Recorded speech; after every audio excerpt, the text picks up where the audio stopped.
بسم الله الرحمن الرحيم.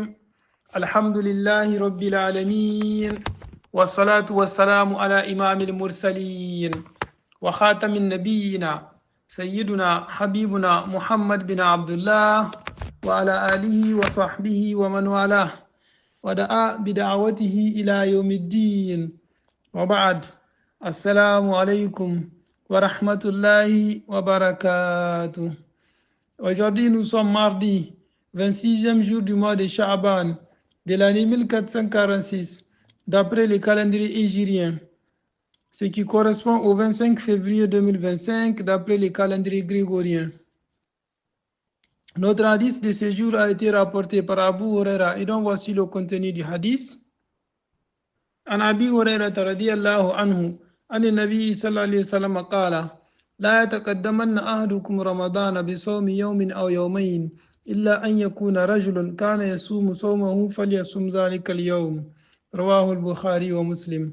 Notre hadith du jour a été rapporté par Abu Huraira, dont son vrai nom est Abdurrahman bin Sakhr ad-Dawsi, qu'Allah subhanahu wa ta'ala l'agrée, ainsi que tous les autres compagnons du prophète sallallahu alayhi wa sallam. En disant ceci, le prophète sallallahu alayhi wa sallam a dit: لا يتقدمن أحدكم رمضان بصوم يوم أو يومين إلا أن يكون رجل كان يصوم صومه فليصوم ذلك اليوم. Aucun d'entre vous ne doit jeûner un jour ou deux avant le mois de Ramadan, à moins qu'il n'ait l'habitude de jeûner des jours spécifiques, et si son jeûne coïncide avec ces jours, alors il peut jeûner ces jours-là.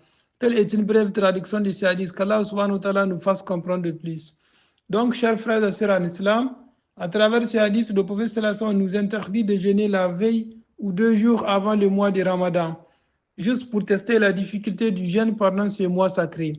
Exception faite pour celui qui a l'habitude de jeûner, d'observer le jeûne dans des jours spécifiques et que ceci coïncide avec un de ces jours. Par exemple, celui qui a l'habitude de faire le jeûne du prophète Daoud alayhi salam, c'est-à-dire jeûner aujourd'hui et rompre le lendemain, ou bien celui qui a l'habitude de jeûner des jours spécifiques comme le lundi et jeudi, etc. Qu'Allah subhanahu wa ta'ala nous fasse comprendre de plus. J'ai pris notre Seigneur qu'il nous mette ainsi parmi ses meilleurs serviteurs qui écoutent les paroles et travaillent avec les meilleurs d'entre elles. J'ai pris notre Seigneur qu'il gratifie nos pays d'une richesse saine et abondante, qu'il nous épargne des épreuves difficiles. Là où nous avons dit juste et correct, qu'il nous l'agrée, et là où nous avons fait erreur, qu'il nous les pardonne. Je prie également notre Seigneur qu'il puisse pardonner à tous nos morts musulmans, qu'il leur fasse miséricorde. Et nous qui sommes encore en vie, qu'il nous fasse vivre une vie pieuse, qu'il nous fasse mourir en pleine foi, qu'il ne nous tienne pas rigueur, et que la mort nous soit un repos total. Les musulmans qui éprouvent des difficultés de la vie, à savoir la dette, les soucis, le chagrin, la pauvreté, la maladie, etc., qu'Allah subhanahu wa ta'ala leur vienne en aide, car c'est à lui qu'appartient la solution à tous les problèmes.